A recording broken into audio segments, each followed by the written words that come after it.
안녕하십니까. 매일 아침 조간신문의 주요 기사를 딱딱 풀어서 해석해드리는 조간딱풀 1월 23일 화요일에 인사드립니다.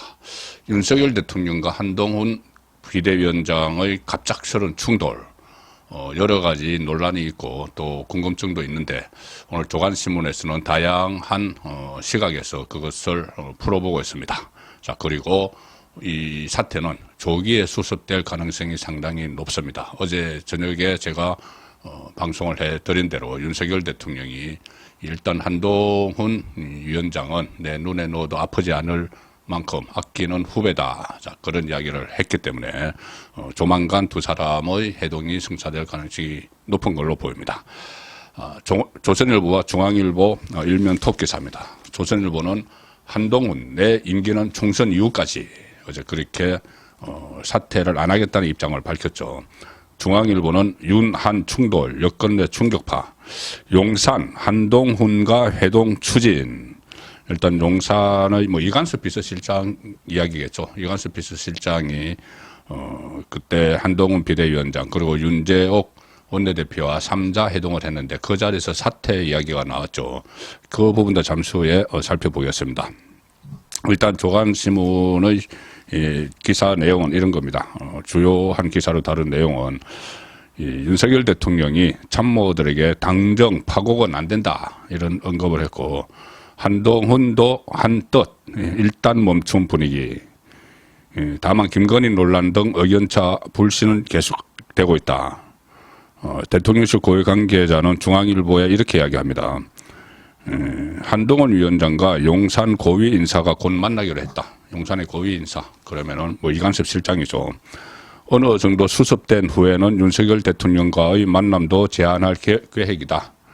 또 다른 참모는 지금 결별한다는 건 곧 공멸을 뜻한다. 양측 다 나라를 먼저 생각하는 마음으로 지금의 상황을 정리해야 한다. 이렇게 공감대가 지금 형성이 되고 있습니다. 이런 기류, 그러니까 조기에 이 수습을 해야 된다는 기류는 그제밤 윤석열 대통령과 참모진 관저 심야회의 때 형성이 됐는데 그 심야회의에 참석한 관계자는 참모들뿐 아니라 윤석열 대통령도 당정 갈등이 커져서 파국으로 가서는 안 된다고 뜻을 모았다. 파국을 막아야 한다는 또 중진 국회의원들이 움직이면서 덜썩이던 국민의힘 내부 분위기도 좀 누그러지는 그런 상황입니다. 자, 왜 이런 일이 벌어졌을까요? 일단 대통령실에 따르면은 윤석열 대통령이 가장 문제가 있다고 본 것은 대통령실에 따르면 그렇습니다. 그러니까 표면적인 이유죠.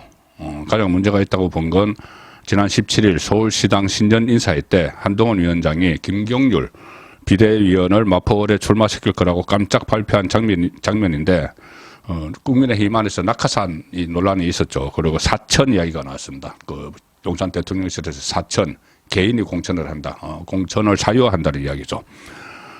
그때 윤석열 대통령은 조건 없는 사퇴 요구를 그 낙하산 논란이 있었는데 그 과정에서 윤석열 대통령은 한동훈 비대위원장에게 뜬금없이 조건 없는 무조건 사퇴 요구를 한 것이 아니다.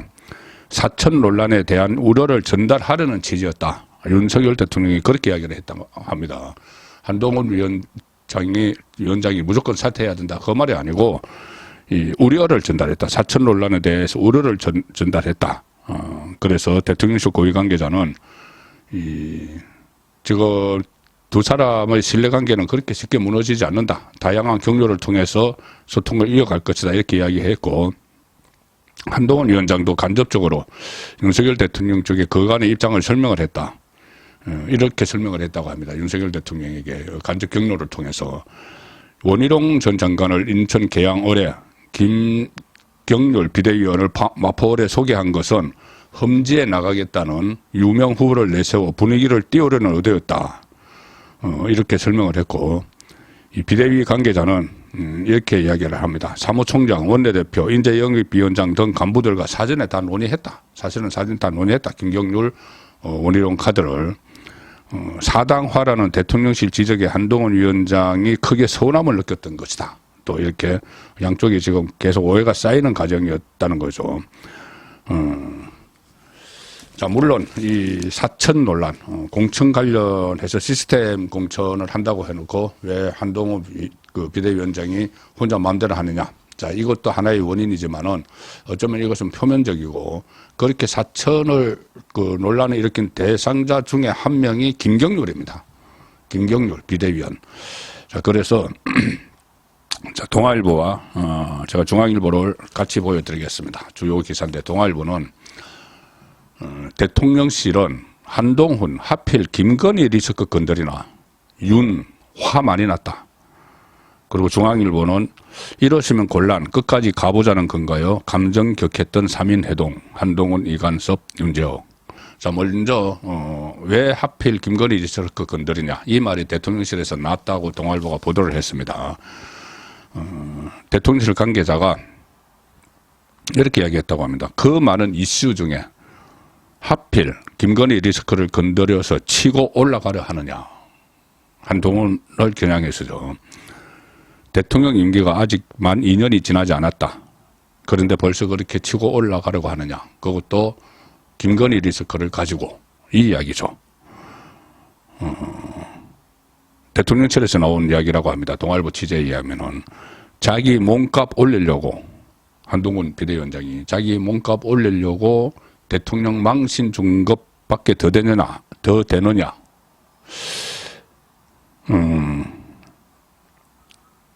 자, 이렇게 그 대통령 참모들이 이렇게까지 지금 이야기할 필요가 있나는 싶습니다.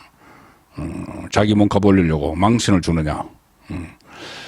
그래서 윤 대통령이 이관섭 실장을 통해서 한동훈 위원장에게 김 여사 문제 대응에 대한 서운함을 토로했던 것과 같은 인식이 일부 참모에게는 깔려 있는데, 일부 참모는 이 말을 굉장히 극단적으로 지금 하고 있는 상황이죠.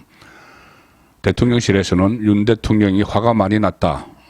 그렇게 하면서 강경한 대립 구도가 여전한 가운데, 그렇게 이야기하기 때문에 강경한 대립 구조가 여전하다.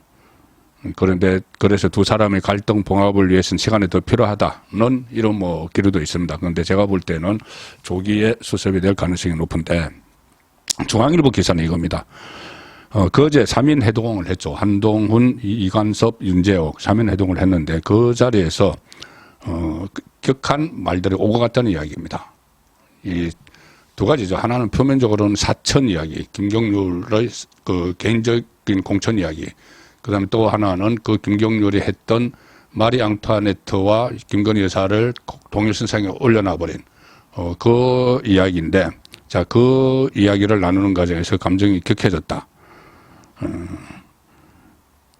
그 21일 오전에 이관섭 그 대통령 비서실장이 나서면서 서울 모처에서 이 3인 회동이 열렸는데, 최근 한동훈 위원장이 서울시당 행사에서 김경률 비대위원의 마포홀 공천을 공식화해서 생긴 사천 논란이 거론이 됐다. 공정하고 투명한 시스템 공천이 대통령의 철학이라는 말도 한동훈에게 전달이 됐다. 김경률 비대위원이 김건희 여사의 사과 필요성을 거듭 제기한 데 대한 불쾌감도 표명했다.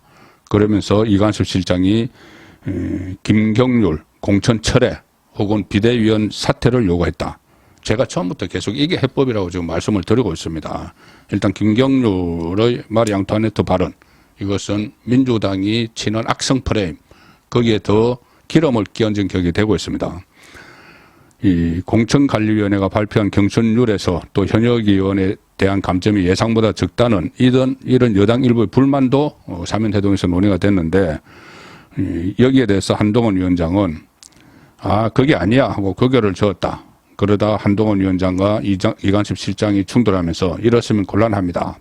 끝까지 가보자는 건가요? 등의 표현이 표출됐고, 결국 사퇴 요구설로 번졌다는 게 복수 여건 인사의 말이다. 감정이 격화돼서 뭐 사퇴 요구 이렇게 번졌다는 겁니다. 물론 그 과정에서 사퇴를 요구했다는 것은 이관섭 실장 혼자 할 수 있는 게 아니죠. 아마 이 논의를 하다가 이게 진전이 없으니 윤석열 대통령에게 보고를 했고, 그 과정에서 뭐 사퇴 이야기까지 나오지 않았나 싶습니다. 이 사과 문제가 지금 그 계속 제기가 되고 있는데, 제가 이것은 사과할 게 아니고 입장 정리, 입장 표명 정도는 있어야 된다는 말씀을 계속 드리고 있습니다. 자, 오늘 조선일보와 또 중앙일보 기사를, 동아일보 기사를 같이 보여드리겠습니다. 조선일보는 윤 대통령 왜 사과 주저하나? 여건 박 전 대통령 탄핵당했을 때처럼 야하 공세 빌미 줄 수도 있다. 동아일보 기사는 김건희 여사 디올백 논란 사과 불가, 지인의 메시지를 보냈다. 자, 왜 윤 대통령이 사과를 주저하느냐? 대통령실 참모진 사이에서는 이런 말이 나옵니다. 섣부른 사과가 능사가 아니다. 과거 박근혜 전 대통령이 국정농단 의혹이 불거졌을 때 이른바 태블릿 PC 보도에 서둘러 사과를 했다가 지지율이 급락하는 전례를 참고해야 한다. 그때 지지율이 급락을 하는 상황에서 또 계속 처음에 사과한 걸 좌파 매체나 야당이 막 물고 늘어지니까는 다시 또 사과를 했죠. 그런데 그걸 또 가지고 또 계속 꼬리를 물었죠. 자, 그 상황을 이야기를 하는 겁니다. 대통령실 관계자는 이 사과는 어떤 사안의 종결 차원에서 이루어져야 하는데 김건희 여사 사안의 경우 의도적으로 기획된 공작성 함정 몰카라는 점이 제대로 조명되지 않은 상황에서 성급하게 사과하는 것은 반대 세력의 무차별적 의혹 제기에 문을 열어주는 꼴이 될 수 있다. 그것을 대통령도 우려를 하고 있다. 박근혜 전 대통령의 태블릿 PC 사과 여기에 주목을 하는데 2016년 10월 JTBC가 최순실 씨죠. 태블릿 PC에 대통령 연설문을 비롯한 청와대 문건이 들어있었다고 보도를 했고 이 보도 다음 날 박근혜 전 대통령이 1차 대국민 사과를 합니다. 그런데 그거를 기점으로 해서 당시 야당과 언론에서 박근혜 전 대통령과 최순실 씨의 국정농단 의혹을 무차별적으로 제기를 하기 시작을 하죠. 이 태블릿 PC에서 대통령 연설문 같은 것이 나온 그 초기 단계에서 좀 더 정확히 상황을 파악을 하고 전후 사정을 설명을 하였어야 되는데 그냥 사과하라 사과하면 끝난다. 사과하면 끝났는데 왜 사과 안 하냐. 그래서 사과가 종결인 줄 알고 사과를 했는데 그게 시작이었다는 거죠. 특히 이번 건 같은 경우는 그 좌파 진영에서 오랫동안 기획을 했던 것이기 때문에 이게 촬영을 해놓고 1년 4개월 동안 기다렸던 거죠. 그 명품 파우치를 들고 나올 때까지. 그런데 들고 나오지 않으니까 지금 총선 앞두고 터뜨린 겁니다. 김건희 이 특검법과 또 맞물리게 하면서. 그래서 이 상황에서는 무슨 사과를 해도 이것은 그것을 다시 확산시킬 태세를 지금 갖추고 있는 거죠. 그래서 그냥 사과하는 것보다는 입장을 설명을 해서 국민이 판단을 하게 해야 된다. 그런 생각을 저도 가지고 있습니다. 그러다가 1차 대국민 사과를 했는데 그 이후에 다시 무차별적으로 국정농단 의혹을 제기를 했고 사실이 아니거나 진위가 확인되지 않은 유언비어성 보도가 막 이어졌죠. 이번에도 마찬가지일 겁니다. 그러면서 결국 박근혜 전 대통령 지지율은 급락했고 탄핵으로 내몰렸죠. 자, 박근혜 전 대통령이 최근에 그 중앙일보에 이 해고록을 계속 연재를 했었죠. 그 해고록에서 당시 상황을 이렇게 설명을 합니다. 박근혜 전 대통령이 당시 청와대 참모진의 건의를 받아들여서 대국민 사과문을 발표한 것이 돌이킬 수 없는 악수였다. 사과문 발표는 내가 미처 파악하지도 못한 각종 의혹에 대해 100% 인정한 것처럼 받아들여졌고 민심은 순식간에 기울었다. 여론의 속성을 예견하지 못했던 것이 내 불찰이었다. 이렇게 한탄을 합니다. 김건희 여사가 지인의 메시지 보냈다는 건 이런 내용입니다. 자신의 명품 디올백 수수 논란에 대해서 사과할 수 없다는 입장을 주변에 밝혔다. 작년 12월 15일에 네덜란드 국빈 방문해서 귀국하고 나서 지금 공식 석상에 나타나지 않죠. 김건희 여사가. 그런데 이 논란이 지금 막 커지는 데 대해서 사과 불가론이 담긴 텔레그램 메시지를 지인들에게 전달했다는 겁니다. 여권 관계자는 이렇게 이야기합니다. 디올백 수수 논란에 대해 사과해야 한다는 목소리가 여권 내부에서 나오자 사과를 하면 민주당의 공격을 받아 오히려 총선이 불리해질 것이다. 이런 내용이 담긴 거를 김건희 여사가 주변에 보냈다. 그리고 최근 김건희 특검법 그 국면에서 대응 방안은 또 주변인들과 김건희 여사가 상의를 했다. 윤 대통령이 한동훈 위원장의 사퇴를 요구할 만큼 강경한 데는 국민 눈높이를 강조하는 한동훈 위원장과 달리 김건희 여사가 사과할 수 없다는 인식이 작용을 했다. 자, 윤석열 대통령의 인식입니다. 잘 들어보시면은 어느 정도 이해가 되는 측면도 저는 있다고 봅니다. 자, 기사 내용입니다. 동아일보 기사 내용입니다. 물론 이 사과를 하면 야당 프레임에 걸린다. 이런 부분도 있지만은 인간적인 측면이라는 그 측면도 있다는 이야기입니다. 또한 윤 대통령이 평소 가진 김건희 여사에 대한 인간적인 미안함도 깔려 있다는 게 주변인들의 평가다. 윤 대통령이 국가정보원 댓글 사건 수사를 할 당시 심리적 압박과 불안 속에 김건희 여사가 유산을 경험했다. 그때 그런 이야기들이 공개가 됐었죠. 국정원 댓글 사건 수사. 그때 박근혜 정부 초기에 그 외압을 국회에서 폭로를 하고 그렇게 했었죠. 그때 자천이 되고 했었는데 그때 김건희 여사가 유산을 경험을 했고 이후에 윤석열 대통령 본인의 정치 참여로 과도한 공격을 받았다는 게 윤 대통령의 인식이다. 처음에 무슨 줄리 이런 이야기까지 막 했었죠. 그리고 대선 때 7시간 동안 이 비밀 함정을 판 녹음 그 같은 사람이 이번에 이 함정 몰카도 한 겁니다. 윤석열 대통령의 장모, 그러니까 김건희 여사의 어머니 최모 씨도 지난해 11월 통장 잔액 증명서를 위조한 혐의로 징역 1년이 대법원에서 확정됐고 법정 구속까지 됐죠. 만약에 윤석열 대통령이 이 정치를 하지 않았다면은 그 전에 이 사건이 그 수사가 종결됐었는데 다시 고발을 해서 일어난 사건입니다. 윤 대통령의 처남 김모 씨, 김건희 여사의 오빠죠. 지난해 7월 경기 양평 공공지구 개발 특혜 의혹과 관련해 불구속 기소가 됐다. 그래서 여권 관계자는 구체적인 사실관계를 확인한 뒤에 윤 대통령이나 김건희 여사가 진솔하게 입장을 밝히는 건 몰라도 그 현장 상황을 설명을 하고 김건희 여사에게만 사과를 강요하는 것은 맞지 않다. 치밀하게 기획된 몰래카메라 범죄에 대한 사과가 우선이다. 일리 있는 이야기라고 저는 봅니다. 이게 해법이라고 봅니다. 그냥 사과를 무턱대고 박근혜 전 대통령 사과를 하면은 다시 꼬리를 물고 나올 게 뻔합니다. 그러니 국민에게 설명을 하는 그 자리는 한번 만들어야 된다고 봅니다. 그 주체는 윤석열 대통령이 되든 김건희 여사가 되든 아니면은 지금 이간섭 대통령 비서실장이 적극적으로 이 문제 해결을 위해서 나섰기 때문에 그러니까 이간섭 비서실장이 이 부속실 설치 같은 대통령실 직제 개편 또 특별감찰관 도입을 이야기를 하면서 이 문제에 대해서 입장을 이야기하면은 자연스럽지 않나 저는 그렇게 생각을 합니다. 김경률이 문제죠. 자, 중앙일보 3면입니다. 이수, 여권 대혼돈, 갈등에 부리는 김경률. 중진들은 김경률 사퇴 카드로 화해를 모색하고 있다. 비대위원 사퇴. 저는 공천에 자기가 도전하는 거야.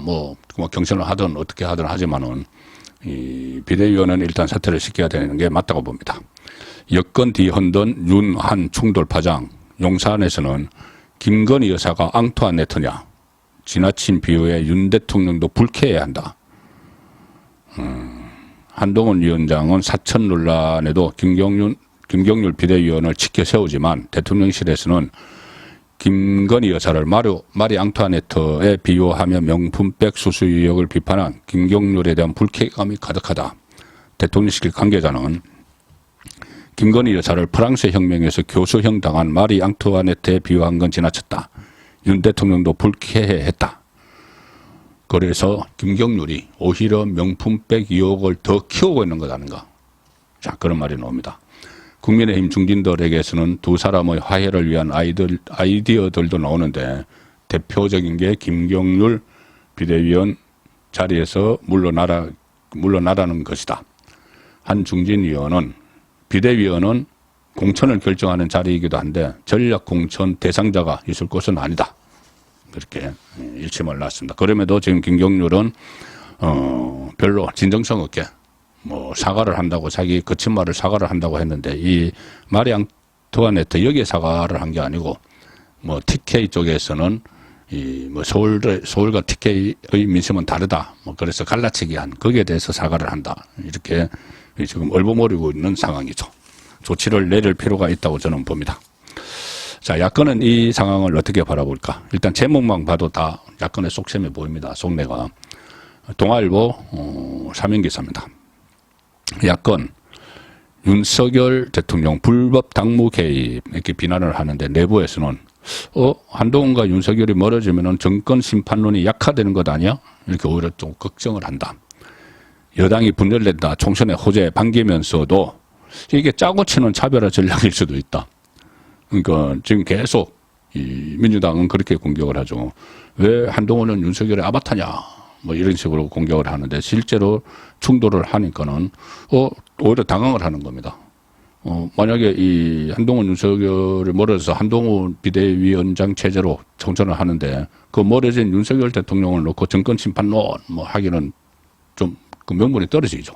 자, 그래서 그 속 계산이 복잡하다는 말씀입니다. 그리고 이 말씀을 드리니까는 이준석이 어제 짜고 친다, 약속 대련 이런 이야기를 했죠. 두 사람 한동훈, 윤석열 부딪히는 데 대해서. 그런데 이준석은 그전에는 한동훈이 윤석열을 극복해야지 앞날이 열린다. 이런 식으로 정치평론가처럼 이야기해놓고 이번에 이제 두 사람이 이 갈등을 빚으니까 그거 짜고 치는 거 안 했냐. 이런, 어떻게 보면은 저질 정치평론을 계속하고 있습니다. 자, 마지막 소개해 드릴 기사는 사회면 기사입니다. 이 동아일보 사회면. 이재명이 어제 법정에서 쫓겨난 이야기입니다. 자, 제목은 이재명 위정 혐의 공범 진술하기 두려워 이재명 퇴정시켜달라. 민주당 이재명 대표의 공직선거법 위반 재판에서 허위 증언을 한 혐의로 기소된 김모 씨, 김진성 씨죠. 이재명 대표와 함께 재판을 받지 않게 해달라고 재판부에 요구를 했다. 어제 이재명 그때 원래 1월 8일 날 열리기로 했던 위정교사 재판이 그때 피습당해서 2주 연결해서 어제 열렸죠. 거기에 이재명이 갔는데 피고인 신분으로 갔는데 김진성 씨, 위정교사를 받은 김진성 씨가 이재명하고 같은 법정에 있기 무섭다. 좀 나가 있게 해달라. 그것이 이재명이 법정에서 쫓겨나 있었다는 겁니다. 김진성 씨는 신변의 위협을 느낀다. 이렇게 하면서 이재명의 퇴정을 요구를 했는데 법원이 이를 받아들여서 변론을 분리해서 진행을 했다. 배성희 변호사가 이 사건을 변호를 맡고 있죠. 배성희 변호사에 따르면은 김진성 씨는 22일, 그러니까 어제 서울중앙지법 형사 33부 김동연 부장판사 심리를 열리는 자신과 이재명 재판을 앞두고 신변의 위협을 느낀다. 이재명 퇴청을 요청한다의 내용의 의견서를 제출을 법원에 했습니다. 의견서에서 이렇게 씁니다. 가족들과 오랜 기간 성남시에서 거주하면서 회사를 운영하고 있는데 이재명 대표의 지역사회 영향력이 아직 남아있어서 진술에 어려움이 있다. 특히 자녀들이 우리 큰일 나는 것 아니냐며 고통을 호소하고 있다. 이재명 앞에서 입장을 진술하는 것이 심리적으로 매우 큰 부담이며 진실을 말하기가 두려운 상태다. 형사소송법에 따르면 정인 또는 감정인이 피고인 앞에서 충분한 진술을 할 수 없다고 재판부가 인정하면 피고인을 퇴청시킬 수가 있습니다.